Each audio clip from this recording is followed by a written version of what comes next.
إن الله وملائكته يصلون على النبي يا أيها الذين آمنوا صلوا عليه وسلموا تسليما صلى الله على سيدنا محمد وآله وأصحابه وبارك وسلم صلى الله على سيدنا محمد وآله وأصحابه وبارك وسلم صلاة يا رسول الله عليكم سلام يا حبيب الله عليكم صلاة يا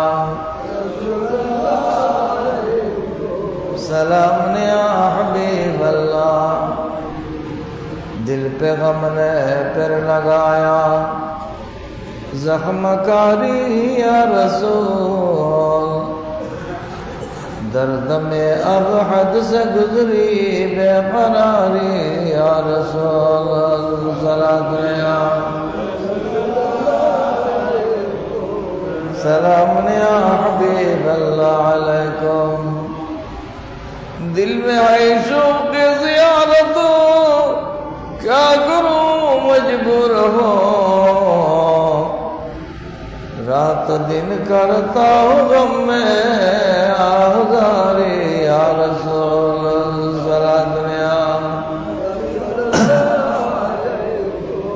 सलाम या हबीब अल्लाह अलैकुम काफ़िले हर साल जाते है मदीने की तरफ मेरी कब आएगी वहाँ जाने की बारी या रसूल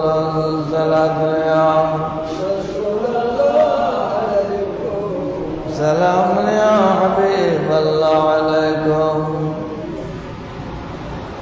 अशरफी शौक़ ज़ियारत में तड़पता है मुदाम सदमाए हिजरा में है अब जान हारी या रसूल सलाम या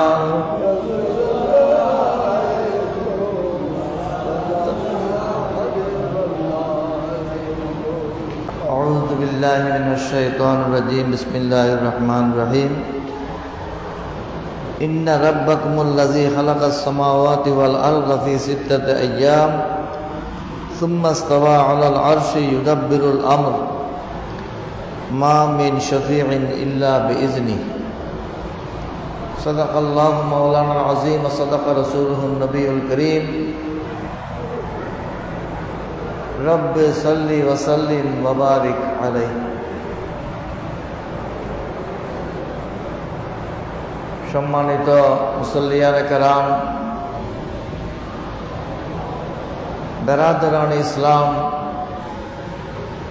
आशिकान मुस्तफ़ा सल्लल्लाहु अलैहि वसल्लम रहमनी व रहमकुमुल्लाहु ताला अल्लाह पाक जल्ल शानुहु अनंत फुरंत शुक्र যে আহকুমুল হাকিমের রব্বুল ইজ্জত আমাদেরকে আজ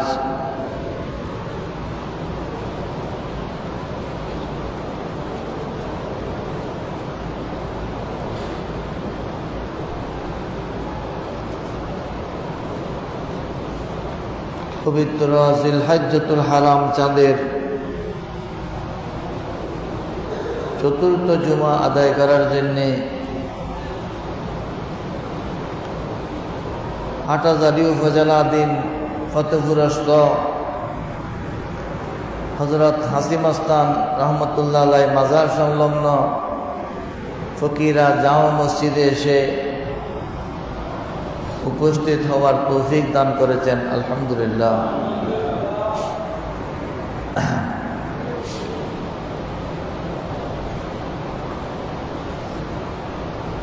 এগুলো আল্লাহ পাক জাল্লা শানুর অনন্ত অফুরন্ত শুকরিয়ার বিষয়। এই জন্যে যে আল্লাহ পাক দয়া করে মেহেরবানি করে আমাদের হায়াতের মধ্যে বরকত দিয়েছেন, রিজিকের মধ্যে বরকত দিয়েছেন, সুস্থতার সাথে মসজিদে এসে পৌঁছার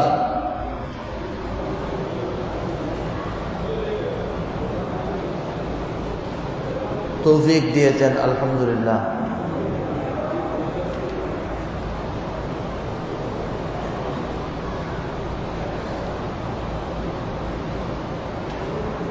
আমরা যে মসজিদ পর্যন্ত আসলাম, নামাজ পড়ার জন্য পৌঁছলাম, এগুলো বাহুবলের কাজ নয়।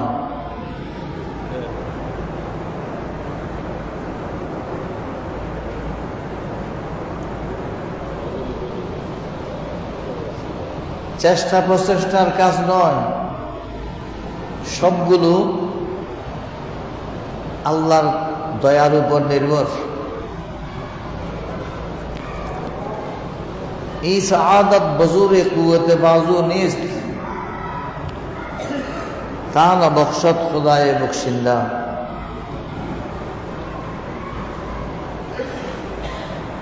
ভালো কাজ করা, পুণ্যের কাজ করা, ইবাদত বন্দেগী করা, সবকিছু নিজের প্রচেষ্টায় নয়, বাহুবলে হয় না। আমার বাহুতে বল আছে, শক্তি আছে, আমার জনবল আছে, আমার প্রভাব দাপট আছে, এগুলো দিয়ে হয় না। সবগুলো আল্লাহর অনুগ্রহের উপর নির্ভর, আল্লাহর দয়ার উপর নির্ভর।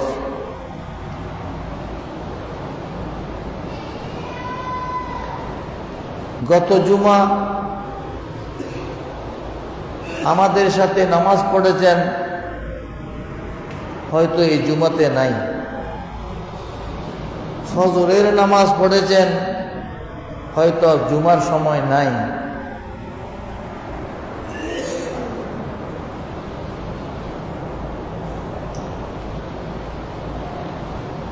গতকাল বৃহস্পতিবার, এর পূর্ববর্তী বৃহস্পতিবারে রাত্রে একটা বিয়ের বিষয়ে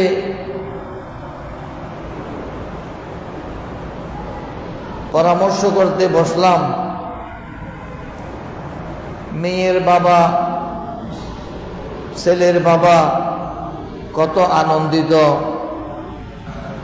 সুন্দরভাবে বিয়ের কথাবার্তা পাকাপোক্তা হয়েছে, চূড়ান্ত হয়েছে, ফর্দ হয়েছে। সুস্থ সবল মানুষ, বয়সও বেশি না, 60-এর নিচে।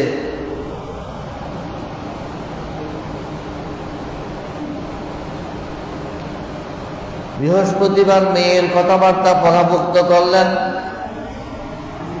শনিবার আল্লাহর ডাকে সাড়া দিলেন। শনিবার রাত্রে শহরে একটি জানাজার নামাজ হলো। রোববার জোহরের পর বোয়ালখালীতে আরেকটা জানাজার নামাজ হলো। গতকাল ওনার মেজবান হলো, জিয়াফত হলো। এই জুমা আর ওনার ভাগ্যে জোটেনি। সবই আল্লাহর কুদরতের ফয়সালা, আসমানের ফয়সালা। যদি সেটা আমার ব্যাপারে হতো, আপনার ব্যাপারে হতো, আন্দোলন করতে পারতেন, আপত্তি করতে পারতেন না, কিছুই করার নেই। এই সাআদত বজুরে কুওয়াতে বাজু নিস, কানা বখশত খুদায়ে বখশিন্দা। আল্লাহ সুযোগ দিলে, আল্লাহ তৌফিক দিলে, আল্লাহ দয়া করলে আপনার সব কিছু। অতএব আমরা যে পর্যন্ত পৌঁছলাম, মহান রব্বুল আলমিনের দরবারে লাখো কোটি শুকরিয়া, আলহামদুলিল্লাহ।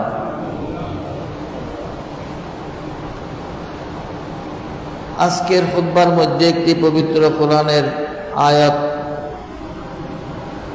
উল্লেখ করা হয়েছে, যে আয়াতের মধ্যে আল্লাহ পাক জাল্লা শানু ইরশাদ ফরমাচ্ছেন,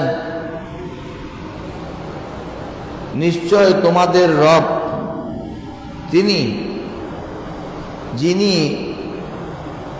6 দিনে এই আসমান জমিন সৃষ্টি করেছেন। সুবহানাল্লাহ। আমরা ছোট একটা কুড়েঘর বানাতে কত সময় লাগে,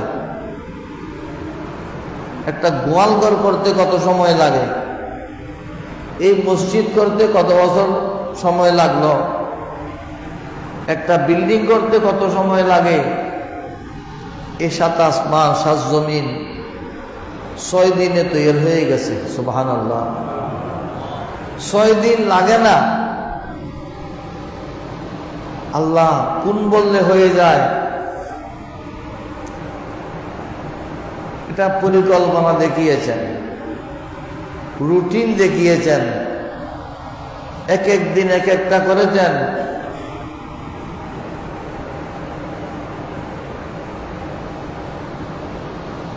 তিনি আরশে আজিমে, সেখান থেকে আসমান জমিনের সমস্ত কার্যক্রম পরিচালনা করছেন। সুবহানাল্লাহ। এগুলোর অনেক গভীর কথা আছে, আপনারা বুঝবেন না। আল্লাহ কোনখানে থাকে কি কাজ করতেন সেগুলো আপনারা বুঝবেন না, সেগুলো উলামায়ে কেরাম সব কিছু বুঝে না।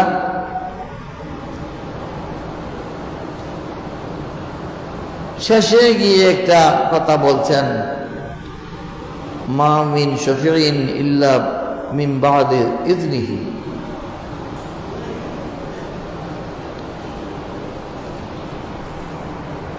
আল্লাহর কাছে কেউ কিছু সুপারিশ করতে পারবে না।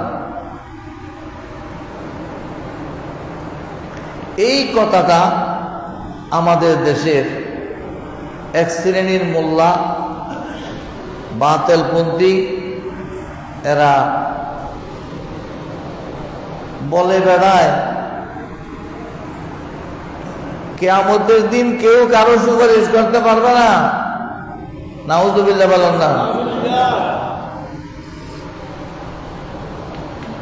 মাথায় টুপি আছে, মুখে দাড়ি আছে, চেহারার মধ্যে নামাজের সজদার চিহ্ন আছে, লম্বা খোরতা আছে, জামা আছে, মাথায় পাগড়ি আছে, দেখতে একজন ফাক্কা মুসলমান, ফাক্কা ইমানদার। তার বিশ্বাস হলো কিয়ামতের দিন কেউ কারো সুপারিশ করতে পারবে না। তো কে করবে? যার যার আমল দিয়ে সে পার হবে। নাউযুবিল্লাহ বলেন।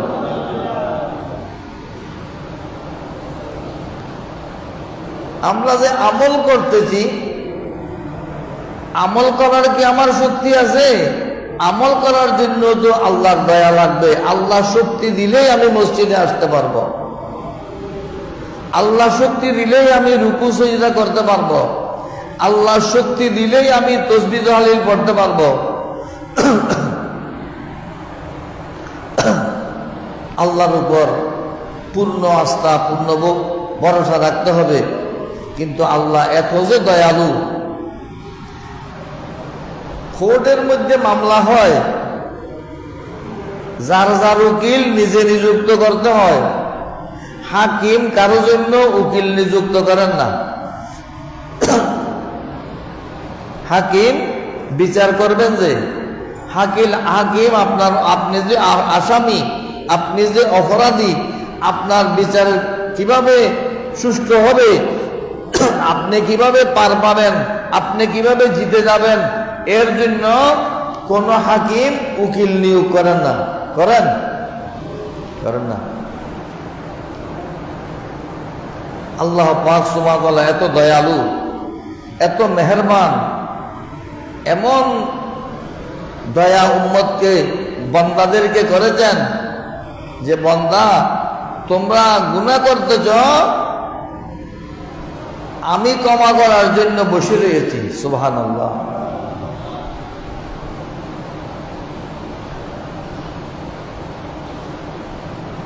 তুমি এত অপরাধী, তোমার ক্ষমা পাওয়ার যোগ্য নয়, তোমার ক্ষমার কোনো পথ নাই। এত অপরাধ এক একজনের জীবনে আছে। তোমাদের জন্য সুপারিশকারীও আমি ঠিক করে রেখেছি। সুবহানাল্লাহ। সুপারিশকারী আমি ঠিক করে রেখেছি।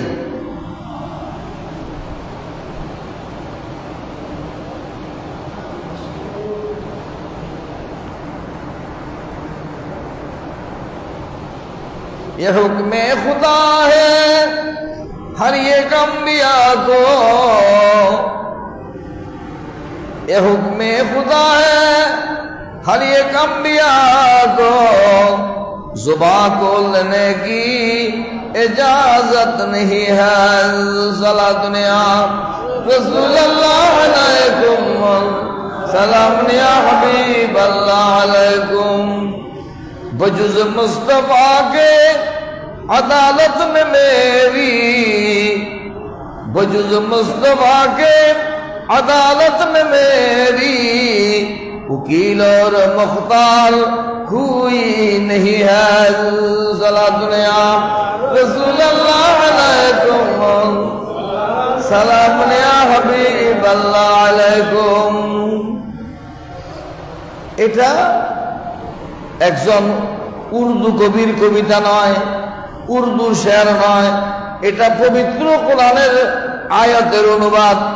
ইয়াউমা ইয়াকুমুর রূহু ওয়াল মালায়েকাতু সাফফান লা ইয়াতাকাল্লামুনা ইল্লা মান আযনা লাহুর রাহমানু ওয়া ক্বালা সাওয়াবা। সেই কিয়ামতের ময়দান, সেদিন রুহুল আমিন জিবরিল আলাইহিস সালাম থেকে শুরু করে সমস্ত ফেরেশতাকুল সারিবদ্ধভাবে দাঁড়িয়ে থাকবে, কেউ কথা বলার সুযোগ থাকবে না। কোন নবী রাসূল হযরতে আদম আলাইহিস সালাম থেকে ঈসা আলাইহিস সালাম পর্যন্ত সমস্ত নবীগণ আমার রাসূলের পতাকা তলে আশ্রয় নিয়ে তারাও সেখানে অবস্থান করে থাকবেন। আমার রাসূলের সাথে ফরমাচ্ছেন, وأنا حامل لواء الحمد يوم القيامة تحته آدم فمن دونه ولا فخرا। কিয়ামতের ময়দানে আমি এমন এক পতাকা উড্ডীন করব, এমন এক সায়মানা আমি থাকব, যে সায়মানার নিচে যে পতাকার নিচে হযরতে আদম আলাইহিস সালাম থেকে ঈসা আলাইহিস সালাম পর্যন্ত সমস্ত নবীগণ আমার পতাকা তলে আশ্রয় নিয়ে ছাড়া কারো কোনো উপায় থাকবে না। সুবহানাল্লাহ। প্রত্যেকে আমার সায়মানার নিচে এসে দাঁড়াবে।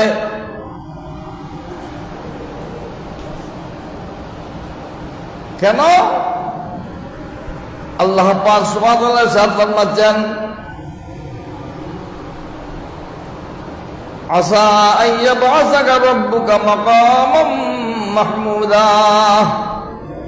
মাহবুব, কিয়ামতের ময়দানে একটি মঞ্চ তৈরি করা হবে, যেই মঞ্চের মধ্যে আপনি অবস্থান করবেন। এমন এক মঞ্চ, যেই মঞ্চে দাঁড়িয়ে পুরো কিয়ামতের ময়দানের এই প্রান্ত থেকে ওই প্রান্ত পর্যন্ত প্রত্যেকটা বালিখানা পর্যন্ত দেখা যাবে। সুবহানাল্লাহ।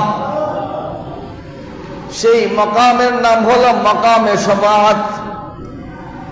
সেই মকামের নাম হলো, সেই মঞ্চের নাম হলো মকামে শাফাআত।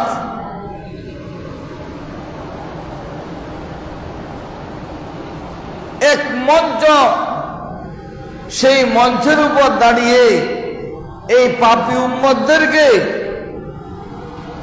পার করানোর সুপারিশের দরজা খোলা হবে। সুবহানাল্লাহ।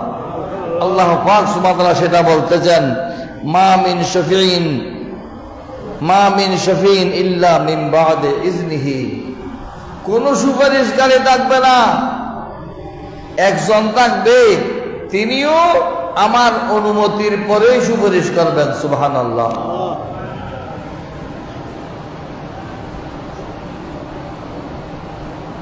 সুপারিশ আমার রাসূল সূচনা করবেন। আল্লাহর প্রিয় রাসূল সাল্লাল্লাহু আলাইহি ওয়াসাল্লামের দরবারে একজন সাহাবী চুপ মনক্ষুণ্ণ বসে আছে। ওনার দুইটা সন্তান শৈশবকালে ইন্তেকাল করেছেন। কারো শিশু ছোট বাচ্চা মারা গেলে সে তো যেখানে বসে সেখানে মন ভাঙা, পেরেশান, মনক্ষুণ্ণ থাকে, ঠিক না? আমার রাসূল জিজ্ঞেস করলেন, তোমার মন ভাঙা কেন, তুমি পেরেশান কেন? বলেন, ইয়া রাসূলুল্লাহ, আমার দুইটা শিশু সন্তান একের পর এক দুনিয়া থেকে আল্লাহ নিয়ে গেছেন। আমার রাসূল বললেন, যার দুইটা সন্তান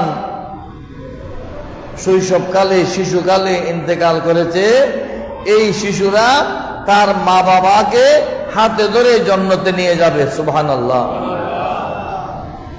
তাহলে সেই শিশু সুপারিশ করবে। আরেকজন বললেন, ইয়া রাসূলুল্লাহ, আমাদের দুইটা শিশু মারা যায়নি, আমার একটা শিশু মারা গিয়েছে। আমার রাসূল ইরশাদ ফরমাচ্ছেন, যার একটা শিশু মারা গেছে, সেও ওই শিশু তাকে হাত ধরে তার মা বাবা দুইজনকে নিয়ে যাবে। সুবহানাল্লাহ। একজন শিশু, সেও তার মা বাবাকে জান্নাতে নিয়ে যাবে। আর একজন বললেন, ইয়া রাসূলুল্লাহ, আমার তো কোনো শিশু সন্তান ইন্তেকাল করেনি, আমার কি উপায়? আল্লাহর প্রিয় রাসূল সাল্লাল্লাহু আলাইহি ওয়াসাল্লাম ইরশাদ ফরমালেন, যার জন্য কেউ নাই তার জন্য আমি আছি। সুবহানাল্লাহ। যার জন্য কেউ নাই তার জন্য আমি আছি। এই হলো উম্মতের সর্বশ্রেষ্ঠ আশ্রয়স্থল।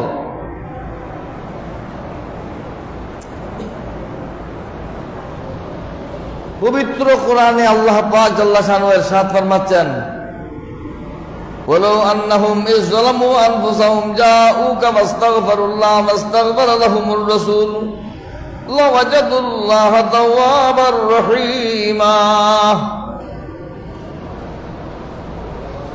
যে যত বড় পাপিষ্ঠ হোক না কেন, যত বড় অপরাধী হোক না কেন, সে যদি ইয়া রাসূলুল্লাহ আপনার খেদমতে এসে যায়, আপনার কাছে পৌঁছে যায় এবং আল্লাহর কাছে ক্ষমা প্রার্থনা করে, আপনি তার জন্য সুপারিশ করেন, আমি গ্যারান্টি দিয়ে বলছি, নিশ্চয় সে আমাকে পাবে, তার জন্য দয়ালু এবং ক্ষমাশীল। সুবহানাল্লাহ।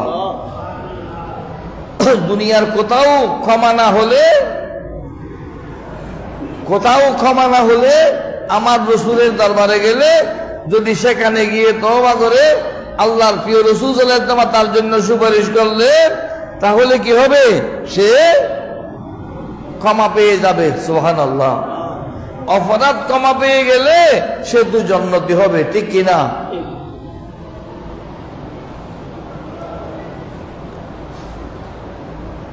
একজন সাহাবী মসজিদে এসেছেন, আল্লাহর প্রিয় রাসূল সাল্লাল্লাহু আলাইহি ওয়াসাল্লামকে আরজ করলেন, ইয়া রাসূলুল্লাহ, ইন্নী আসাবতু হাদ্দান ফাকিম ফিয়া কিতাবাল্লাহ। ইয়া রাসূলুল্লাহ, আমি এমন অপরাধ করেছি, এমন গুনাহ করেছি, যার জন্য আমার উপর শাস্তি হওয়া অপরিহার্য। হুজুর, আমাকে সে শাস্তি প্রয়োগ করুন। গুনাহ করে বলতেছেন, আমি অপরাধী, আমি গুনাহ করেছি, জেনার মধ্যে লিপ্ত হয়েছে। আল্লাহর প্রিয় রাসূল সাল্লাল্লাহু আলাইহি ওয়াসাল্লামকে এসে আবেদন করলেন, ইয়া রাসূলুল্লাহ, আমার উপর জেনার শাস্তি প্রয়োগ করুন। আল্লাহর প্রিয় রাসূল সাল্লাল্লাহু আলাইহি ওয়াসাল্লাম অন্যদের সাথে কথা বলতেছেন, অন্য মনস্ক হয়ে আছেন, দেখাচ্ছেন যে তার কথা উনি শুনেননি। কারো আইব, দোষ, ত্রুটি বেশি আপনি প্রচার করতে চাইবেন না। দোষ গোপন করা এটাই হলো বড় বুজুর্গির কাজ। সুবহানাল্লাহ।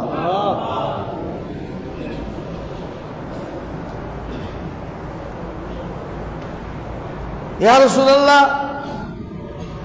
আমার উপর শাস্তি অপরিহার্য হয়েছে, আমার উপর শাস্তি প্রয়োগ করুন।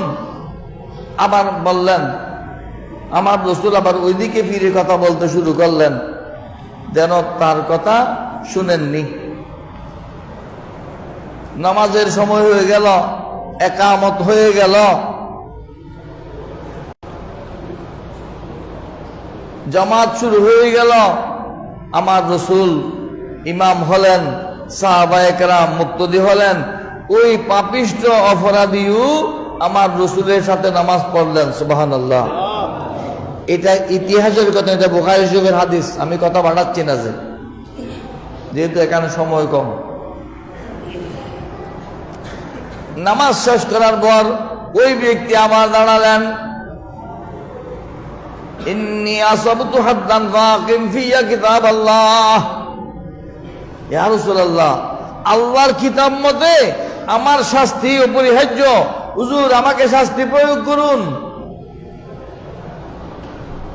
সাহাবায়ে কেরামের ধারণা হলো, আমি জাহান্নামের আগুনে নিক্ষিপ্ত হওয়ার পূর্বে দুনিয়াতে শাস্তি ভোগ করে ফেললে সেটা আমার জন্য ভালো, সেটা আমার জন্য ভালো। বান্দা গুনাহ করতেই পারে, বান্দা দুর্বল অপরাধ করতে পারে, কিন্তু বান্দার বড় যোগ্যতা হলো আল্লাহর কাছে ক্ষমা প্রার্থনা করে কান্নাকাটি করা। ওই লোক যে অপরাধ করেছেন কেউ দেখেনি, কিন্তু আমার রাসূলের কাছে এসে বলতেছেন, হুজুর আমাকে শাস্তি প্রয়োগ করুন, আমার উপর কিতাবুল্লাহর ফয়সালা মতে, কোরআনে পাকের ফয়সালা মতে শাস্তি প্রয়োগ করুন। একবার, দুইবার, তারপর তৃতীয়বার যখন নামাজের শেষে বললেন, আমার রাসূল এবার তাকে উত্তর দিলেন কি, আলাইসা কাদ সাল্লাইতা মা'ানা, এ ব্যক্তি তুমি অপরাধ করে যাও, গুনাহ করে যাও, তুমি কি আমি নবীর সাথে নামাজ পড়নি? সুবহানাল্লাহ। তুমি আমার সাথে নামাজ পড়নি? ইন্নাল্লাহা কাদ গাফারা যামবাকা আও হাদ্দাকা, তুমি আমি নবীর পিছনে নামাজ পড়ার কারণে আল্লাহ পাক সুবহানাহু ওয়া তাআলা তোমার শাস্তি ক্ষমা করে দিয়েছেন। সুবহানাল্লাহ। নবীর পিছনে নামাজ পড়েছেন, আমার রাসূল বলতেছেন, এই এত বড় অপরাধী যার শাস্তি কোরআনে পাকে নির্ধারিত, আমার রাসূল বলছেন যে আমার পিছনে নামাজ পড়ার কারণে তার গুনাহ ক্ষমা হয়ে গেছে। সুবহানাল্লাহ। তাহলে আমাদের জন্য অপরাধ করার পর ক্ষমা প্রার্থনা করার জন্য সর্বোচ্চ জায়গা হলো কি? আমার রাসূলের দরবার। সুবহানাল্লাহ। এটা আল্লাহ পাক সুবহানাহু ওয়া তাআলা কর্তৃক নির্ধারিত জায়গা। দুনিয়ার কোথাও তওবা কবুল না হলে সেই তওবা আমার রাসূলের দরবারে গেলে তওবা কবুল হবে। সুবহানাল্লাহ। এই জন্য আমি গত জুমাতে বলেছিলাম,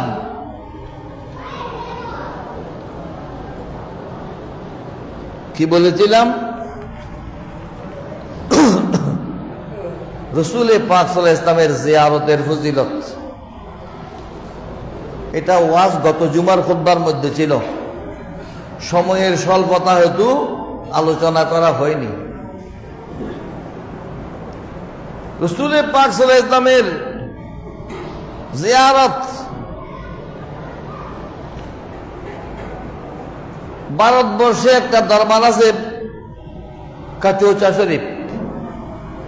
সেই কচৌচা শরীফের একজন বিখ্যাত বুজুর্গ ছিলেন সৈয়দ আলী হুসাইন আশরাফি মিয়া রহমতুল্লাহ আলাই।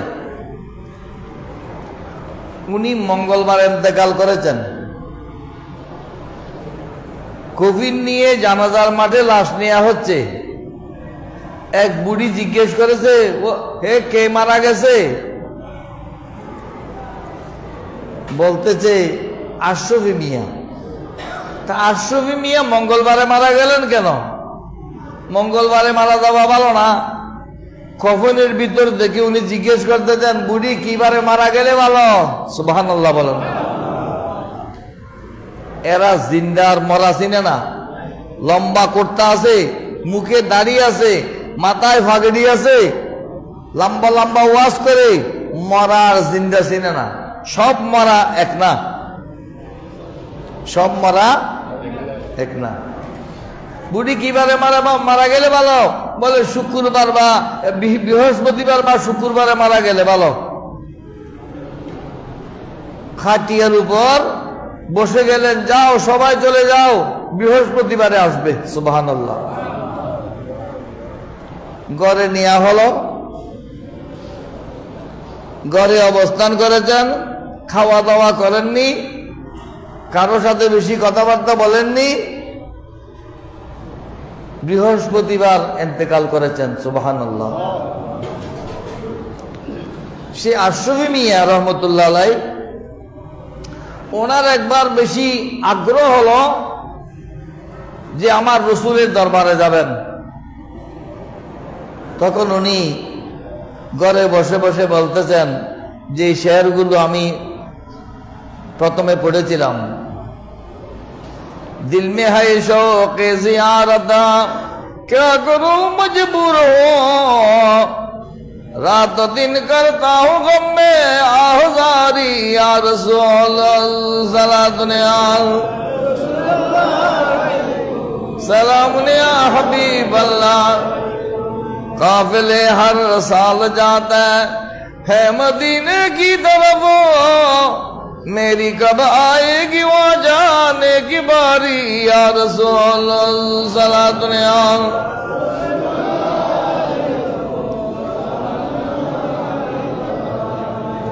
এই শেরগুলো পড়ে পড়ে উনি পড়ে পড়ে কাঁদতেছেন। এক দুই দিন পর এক মানুষ এসে, এক মেহমান এসে ওনাকে পুরো হজের টাকা দিয়ে দিলেন, হুজুর আপনি হজে চলে যান। সুবহানাল্লাহ। হজের টাকার জন্য ধনী দিয়ে দ্বারস্থ হননি, রসুলের দ্বারস্থ হয়েছেন। ইয়া রাসূলুল্লাহ, काफिले हर साल जाते हैं मदीने की तरफ, मेरी कब आएगी बारी, मेरी कब आएगी वहां जाने की बारी या रसूल। या रसूल अल्लाह, प्रति बছর তো দলে দলে মানুষ মদিনায় পাকে যায়, আমি কখন যাব? আমার পালা কবে? চাইতে জানো, চাইতে জানলে, কানতে জানলে, কানতে শিখলে ব্যবস্থা হয়ে যায়। সুবহানাল্লাহ। রসুলের দরবারে যদি আমার রসুলের মোহাব্বত নিয়ে, ওখানে তো সব দলের লোক, সব সরকার লোক যায়। কেউ দেশ দেখতে যায়, কেউ মসজিদে নববী শরীফে নামাজ পড়তে যায়, কেউ ভক্তি মোহাব্বত নিয়ে আমার রসুলের জিয়ারত করতে যায়।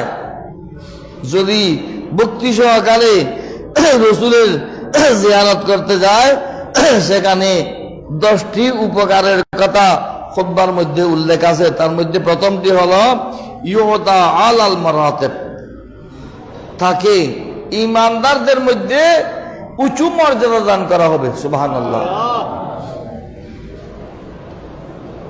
উঁচু মর্যাদা মানে ধনী হবা না। একজন সাধারণ ঈমানদার আর একজন আল্লাহর ওলি বেশ কম আছে। ওলিদের মধ্যে বিভিন্ন স্তরভাগ আছে। ওলি আছে আবদাল আছে, আওতাদ আছে, নজিব আছে, নকিব আছে, কুতুব আছে, কুতুবুল আকতাব আছে, গৌসুল আজম আছে। যেভাবে উঁচু মর্যাদা সম্পন্ন অলিগণ থাকেন, ইমানদারের মধ্যেও সেরকম স্তর ভাগ আছে। আমার রসুলের রওজায়ে পাকে যদি জিয়ারত করে ভক্তি সহকারে, আল্লাহ তার মর্তবা বৃদ্ধি করে দেন। সুবহানাল্লাহ। দ্বিতীয় হলো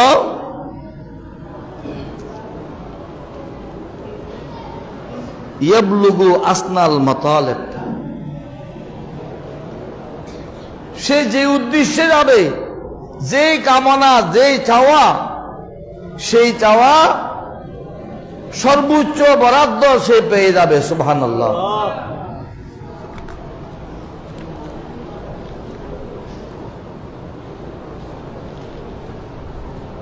তিন নম্বর হলো কাযাউল মাআরিফ।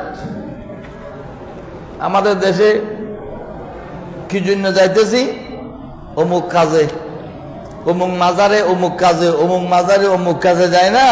আমার রসুলের দরবারে গেলে যত বড় হাজত সমস্যা নিয়ে যাক না কেন, তার মুশকিল আসান হয়ে যাবে, তার সমস্যার সমাধান হয়ে যাবে। সুবহানাল্লাহ। আমার রসুল ইরশাদ ফরমাচ্ছেন, মান যারা কবরি ওয়াজাবাত লাহু শাফাআতি। আমার জীবদ্দশায় আমাকে যে পায় নাই, আমার রওজায়ে পাকে, আমার কবর শরীফে এসে যে জিয়ারত করবে, কিয়ামতের ময়দানে আমি নিশ্চিতভাবে তার জন্য সুপারিশ করব। আলহামদুলিল্লাহ। আলহামদুলিল্লাহ। নবীর সুপারিশ পাইতে চাইলে আমার রসুলের জিয়ারত আল্লাহ পাক প্রত্যেককে জীবনে একবার হলেও নসিব করুক। আমিন। যাদেরকে এই নিয়ামত আল্লাহ একবার দান করেছেন, বারবার নসিব করুন। আমিন। রসুল পাক সাল্লাল্লাহু আলাইহি ইসলামের জিয়ারত, এটা নিজের দুনিয়ার আখিরাতের কামিয়াবির বড় মাধ্যম। আল্লাহ পাক সুবহানাহু ওয়া তাআলা আমাদেরকে বুঝার তৌফিক দান করুন। আমিন। আপনি শুধু আমাদের চাওয়া কি? কাম না করে দাম নেওয়া, মফত খাওয়া।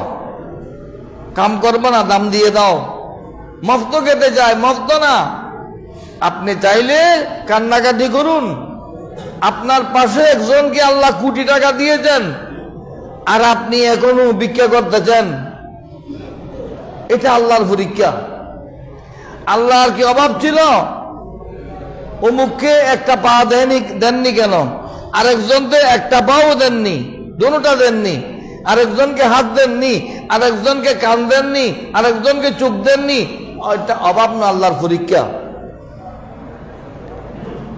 যে অবস্থায় যা পেয়েছি তার উপর যদি শুকর করে, আল্লাহ বলতে যে আমার শুকরিয়া আদায় করলে আমি আরো বৃদ্ধি করে দেবো। সুবহানাল্লাহ। অতএব আপনার কি চাওয়া আছে, সেটা আল্লাহর কাছে কান্নাকাটি করুন। আল্লাহর মাহবুব বান্দাদের দরবারে গিয়ে, আউলিয়া কিরামের দরবারে গিয়ে ফরিয়াদ করুন, আল্লাহ যেন আমাদের মুশকিলাতকে আসান করেন। আল্লাহ জীবনে একবার হলেও আমার রসুলের দরবারের হাজিরি নসিব করেন। আমিন। কথা অনেক আছে, সময়ের স্বল্পতা হয়তো বাড়াচ্ছি না। আপনি আল্লাহর কাছে